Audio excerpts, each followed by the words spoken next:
어제 또 오늘이 제일 추운 날이라고 하는데 이 추위 속에 또 귀한 자리에 함께 하신 여러분 모두에게 주의 축복이 함께하기를 소원합니다. 이 영하 18도만 돼도 추운데 세계가 꽁꽁 얼고 있다고 합니다. 미국 일부 지역에는 너무나 많은 눈이 내려서 아주 엄청난 홍역을 치르고 있고, 중국은 영하 50도까지 내려가면서 춥다고 합니다. 북쪽에도 35도, 40도까지 내려간다고 그래요. 세계 곳곳에 날이 가면 갈수록 기상 이변이 자꾸자꾸 예전에 없던 일들을 이렇게 만들어내고 있는 것 같습니다. 이와 같은 때에 우리는 더 많이 기도해야 할 것이고, 또 말씀을 믿고 믿음으로 능력 있게 살아가야 될 줄로 믿습니다. 이 세상에는 수십억의 인구가 살고 있습니다. 지금 현재에 그렇지요.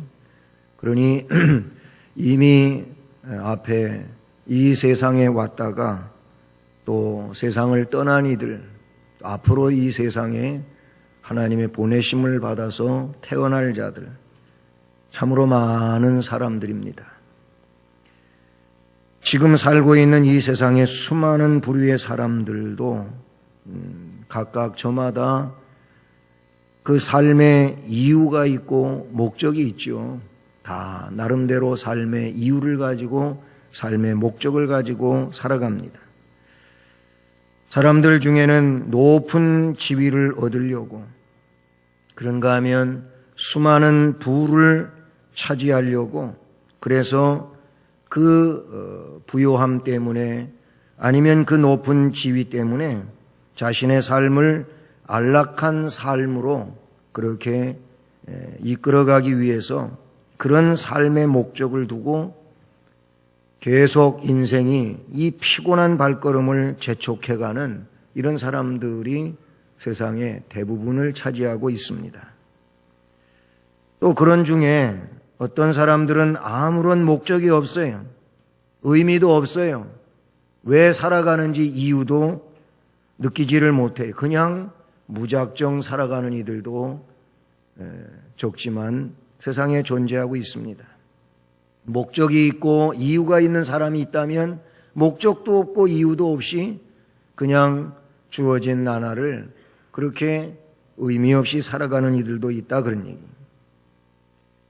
그런데 오늘 이 말씀에 바울 사도의 삶의 의미가 뭐냐?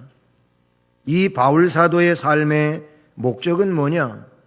말씀에 나타나고 있는 그대로 예수 그리스도를 존귀하게 드러내고자 하는데 이 사도 바울의 삶의 이유와 목적이 있었음을 보게 됩니다. 그래서 20절 말씀에 바울은 말합니다. 지금도 전과 같이 온전히 담대하여 살든지 죽든지 내 몸에서 그리스도가 존귀하게 되게 하려 하나니, 왜냐? 이는 내게 사는 것이 그리스도니 죽는 것도 유익함이라 라고 말씀해 주고 있습니다.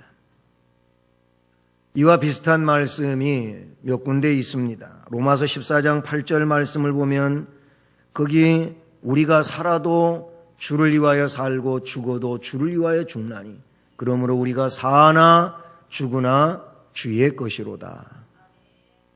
고린도전서 10장 31절, 우리 2016년도에 그 교회의 바탕을 삼고 있는 사람이 세상을 살아가는데 먹든지 마시든지 무엇을 하든지 다 하나님의 영광을 위하여 하라.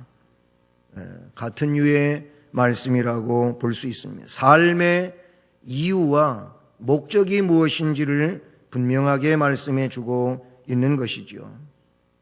오직 그리스도를 위해 자신을 드리겠다고 하는 이 바울 사도의 고백은 인생에 있어 실로 값진 교훈을 전해주고 있는 말씀인 줄로 믿습니다. 그러므로 예수를 구세주로 믿고 하나님을 아버지로 섬기는 모든 신앙인들은 그 삶의 목적이 뭐냐? 목적이 이끄는 삶을 살아가야 되는데 그 삶을 이끌어가는 목적은 다른 것이 아니고 그리스도만 존귀하게, 하나님과 관계하여 말씀을 드린다면 하나님의 영광만을 위하여 라고 그렇게 말씀을 드릴 수가 있겠습니다.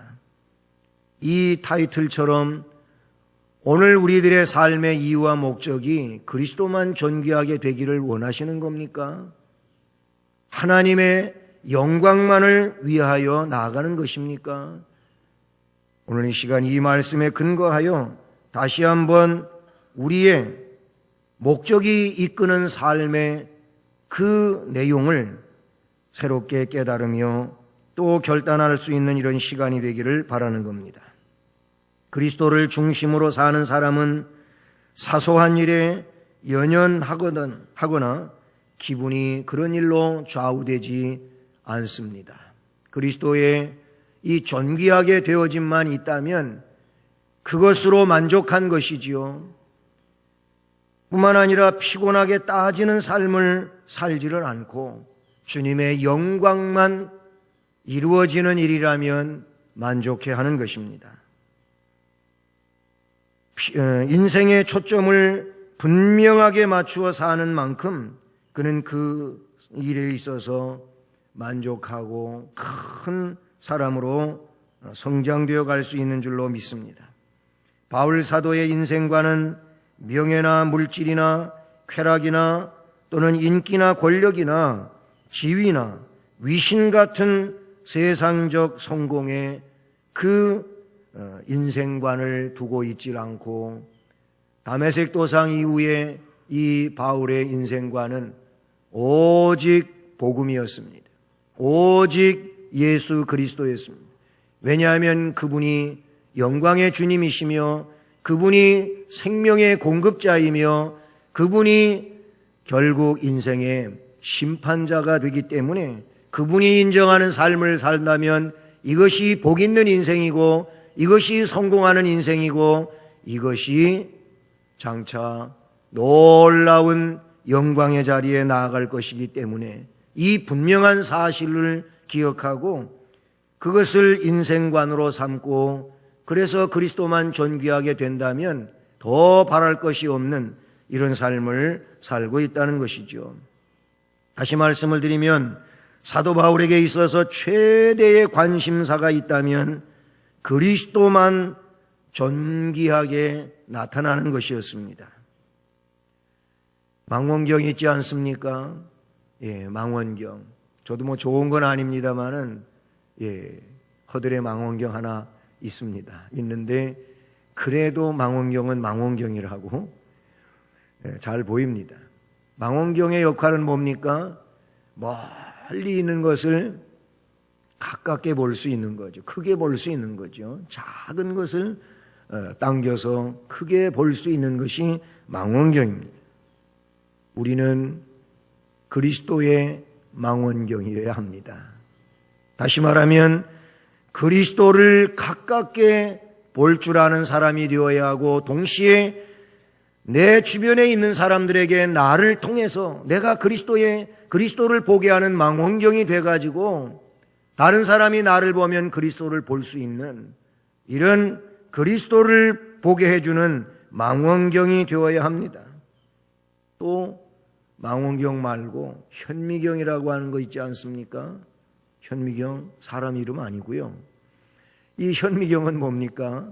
현미경은 작은 거 아니면 미세한 거, 이 미세한 것을 오히려 크게 확대시켜 보여주는 것이 현미경이잖아요.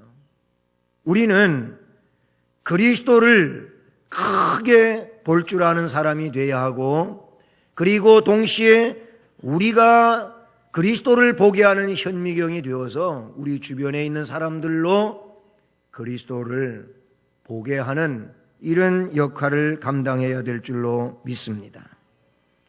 예수만을 위해 사는 사람은 그리스도의 십자가를 자랑하는 사람인 줄로 믿습니다.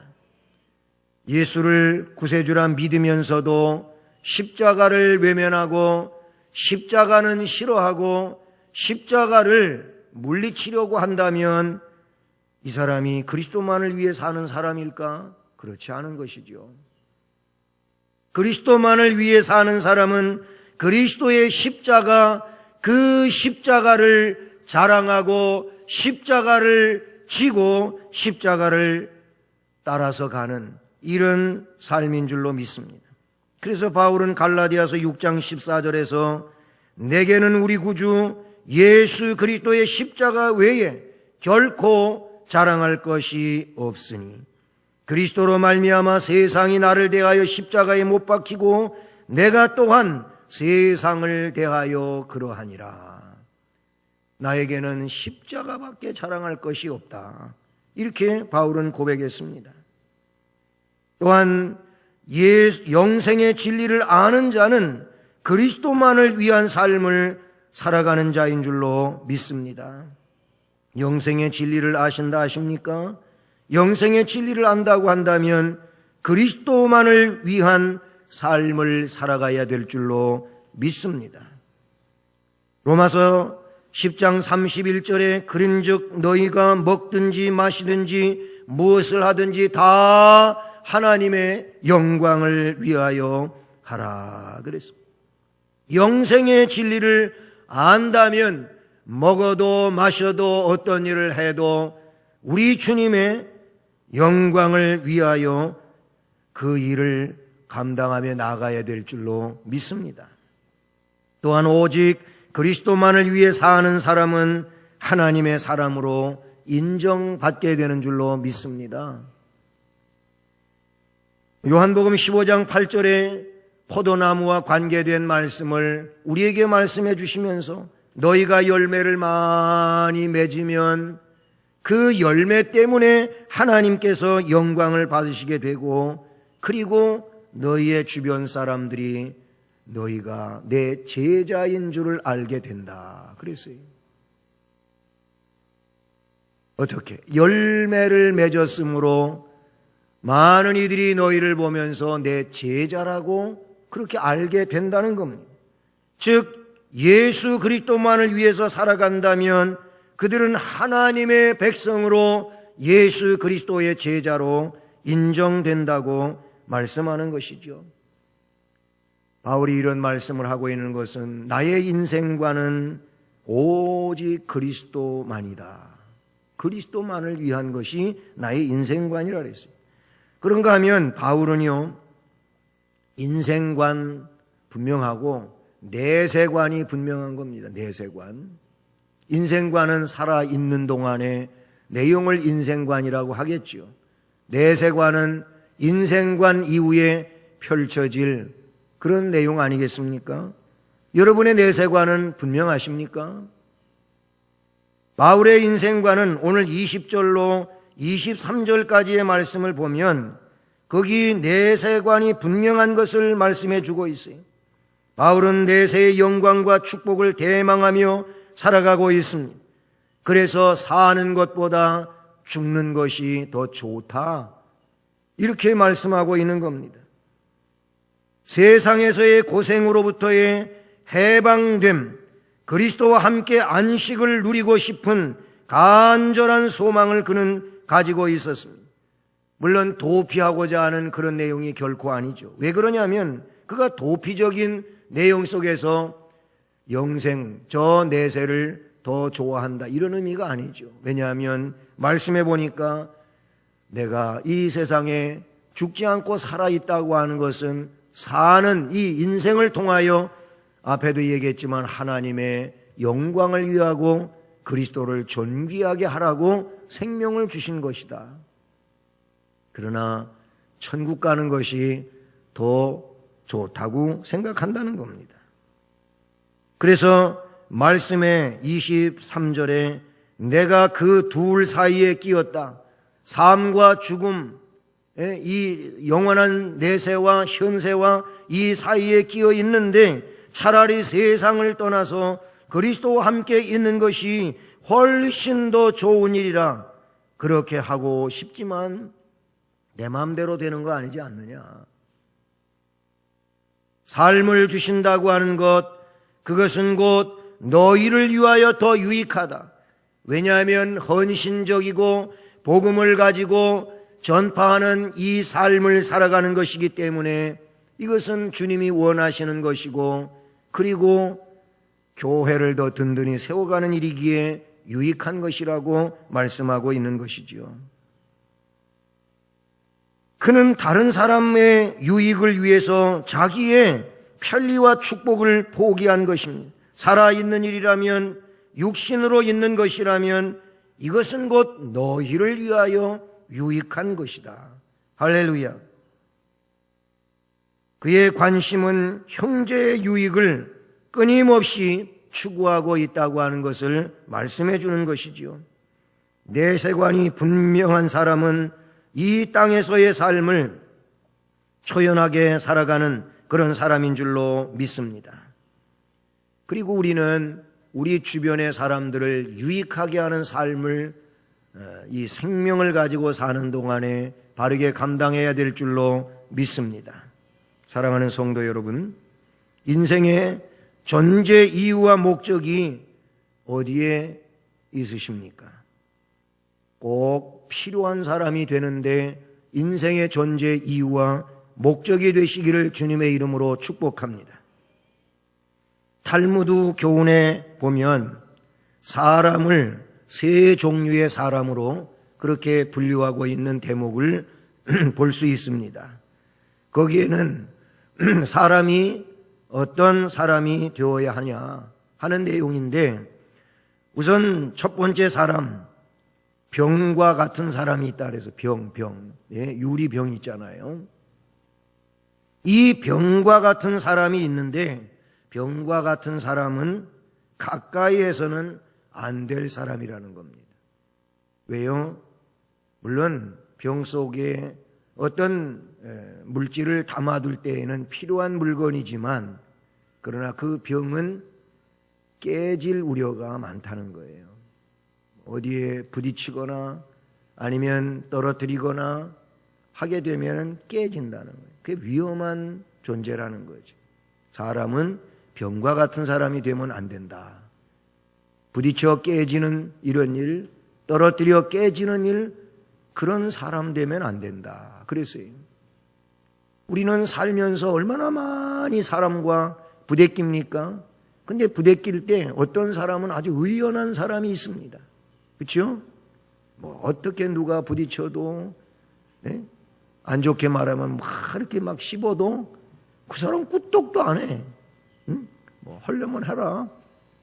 속된 말로 개는 짖어도 열차는 달린다. 이런 식이요. 병과 같은 사람은 누가 한번 부딪혀 놓으면은 거기에 이상한 반응을 한단 말이에요. 이런 사람 되지 말라는 거예요. 또한 어떤 사람이 있냐면은 약과 같은 사람이 있다는 거예요. 약. 여러분, 약은 좋은 거죠, 그렇죠? 그러나 약은 누가 먹는 거냐면은 병든 사람이 먹는 거예요. 그러니까 약은 이따금 만나야 되는 거예요. 어쩌다가 좀 몸이 피곤해가지고 감기라도 오고 그러면 그때 약을 먹는 거지. 약을 달고 살면 안 되잖아요. 그렇죠? 이 약과 같은 사람은 이따금 만나야 될 사람이라는 거예요. 병과 같은 사람은 부대끼면 안 되는 사람이고, 약과 같은 사람은 가끔씩 만나야 될 사람이라면 자주 만나면 안 되는 사람이에요. 왜냐하면 그것은 내게 문제가 되는 내용이 되기 때문에 그래요. 또 한 사람이 있어요. 음식과 같아서 항상 필요한 사람이 있답니다. 우리는 가끔씩 식탁에서 그런 얘기해요. 밥을 또 먹네. 왜 밥은 앞만 먹어도 안 질리지? 김치 우리는 밥상에 김치가 있으면은 괜히 속이 다 시원해지는 것 같고 좋잖아요. 뭐 요즘에 젊은 사람들은 김치 안 먹는 그런 아이들도 있고 젊은이들도 있어요. 예? 그런데 몰라요. 저는 김치가 좋아요.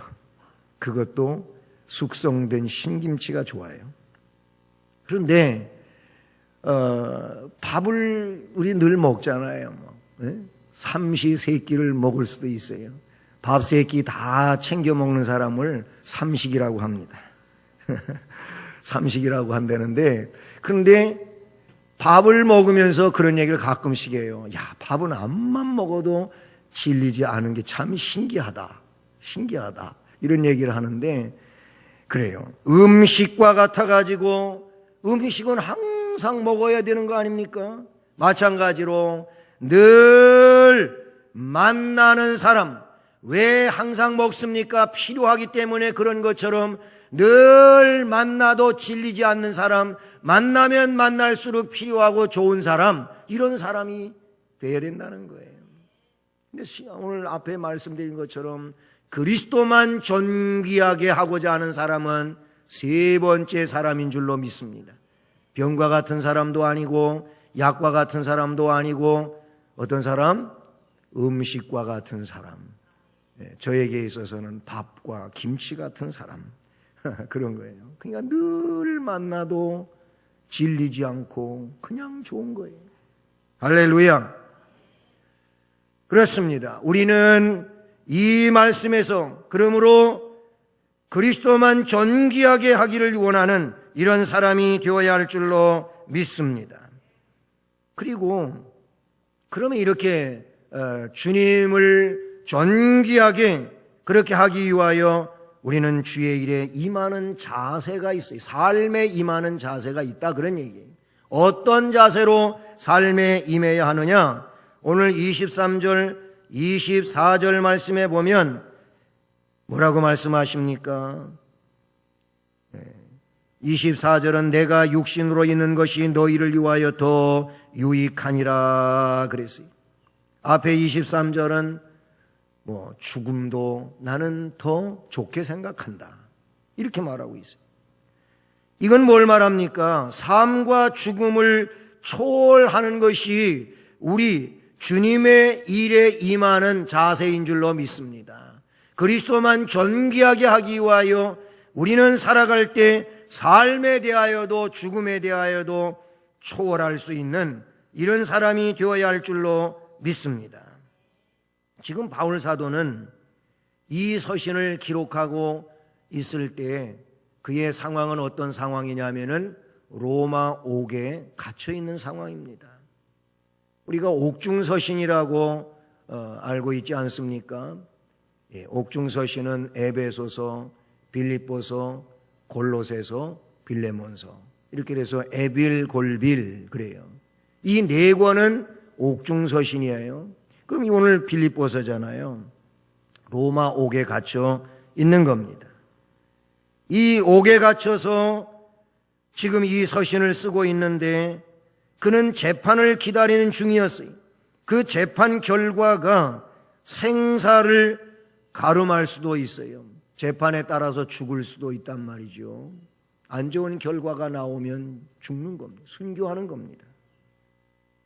하지만 그는 자기가 죽어서 그리스도와 함께 한다면 무척 좋을 것이지만 살아서 주의 일을 한다면 그것도 좋다고 고백하고 있다는 거예요. 할렐루야. 이게 우리가 삶과 죽음을 초월할 수 있는 것이 그리스도만 존귀하게 하고자 하는 사람들이 삶에 임하는 자세인 줄로 믿습니다. 진리를 따라 사는 자들은 삶과 죽음 모두를 초월할 수 있는 줄로 믿습니다. 살아도 삶의 내용을 불평하거나 원망하거나 낙심하거나 좌절하지 아니하고 그 속에서 하나님이 기뻐하시고 영광 받으시는 이런 모습으로 자족하며 살아간다는 사실인 것이죠. 이 세상에서의 삶에도 큰 의미를 부여하고 있단 말이에요. 하루하루에 주어진 삶 속에서 그 시간들이 얼마만큼 하나님 앞에 영광으로 올려지는가, 그리스도만 존귀하게 하고자 하는가, 여기에 의미를 부여하고 살기 때문에 삶의 의미도 귀중하단 말이에요. 그 삶을 불평으로 낙심으로 그렇게 좌절 속에 살아감으로 하나님의 영광을 가리우는 일이 아니라는 것이죠. 우리는 바울의 고백처럼 이 세상에서의 유익한 삶을 살아야 될 줄로 믿습니다. 그러기 위하여는 진리를 따라야 될 줄로 믿습니다. 그리고 내 생명을 가지고 이 삶의 근거를 가지고 하나님의 영광을 선포하는 이런 삶이 되어야 할 줄로 믿습니다. 그렇게 되면 이런 이들의 삶은 언제나 보람이 있는 것이고, 그리고 그것이 의미가 있는 것이고 값진 인생을 이어가게 되는 줄로 믿습니다. 우리 모두 바울과 같이 삶과 죽음을 초월한 진정한 믿음의 사람들이 되어 매일의 삶 속에서 또 여러 가지 부딪히는 이런 인생의 역경 속에서도 아름다운 그런 증언을 하고 역사를 담당하는 이런 축복의 심령들이 되기를 소원합니다. 인생을 기피하고 무가치하게 보내면서 내세만을 기다리는 이런 사람이 아니라 주어진 삶을 하루하루 그거를 긍정적 면에서 생각하고 우리 주님이 기뻐하시는 역사들을 이루어갈 수 있기를 축복합니다. 그런가 하면 이 삶과 죽음을 초월하는 삶일 뿐만 아니라 하나님의 일에 대하여 사랑이 있어야 될 줄로 믿습니다. 하나님의 일은 교회의 일만이 아니고, 교회는 뭐예요? 교회는 여기는 본체요, 본체. 그리고 우리는 이제 흩어지는 교회로서의 삶을 살아가는 것인데, 이 주어진 삶 속에서 우리는 사랑, 그 일에 대한 사랑이 있어야 돼요. 사랑이 있을 때 그 내용들 가운데 하나님의 영광을 드러내게 되는 줄로 믿습니다. 오늘 바울은 빌립보 교회를 향하여 사랑을 나타내고 있지 않습니까? 바울은 자신의 안위를 염려하는 빌립보 성도들을 위로하면서 안심시키기 위해 확신에 찬 메시지를 지금 전달하고 있다는 사실이죠. 바울은 사랑의 사도였던 것입니다. 그는 여러 교회에 편지를 보내면서 수많은 준엄한 책망과 경고를 말하였지만 그럼에도 불구하고 그들을 아끼고 사랑함을 표시하는 데에 결코 인색하지 않았다는 것입니다. 그의 책망은 안타까움의 표현이었지 결코 분노가 아니었다는 사실이죠. 육신을 지니고 사는 사람인 이상 어느 누구든지 약점이 있고 부족함이 있기 마련이지 않습니까? 그것을 감싸주고 잘 이끌어야지 그것을 비난하고 책망을 한다면 결코 주의 일을 하는 사람의 태도라고 볼 수 없는 것이지요. 하나님 백성의 태도는 어떤 사람에게든지 새롭게 만들어지게 하고 쓸모있게 만들어지게 하고 유익되게 만드는 이런 사람이 되어야 할 줄로 믿습니다.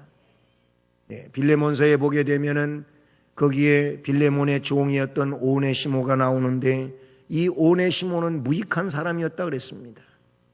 쓸모없는 사람이었다 그랬습니다.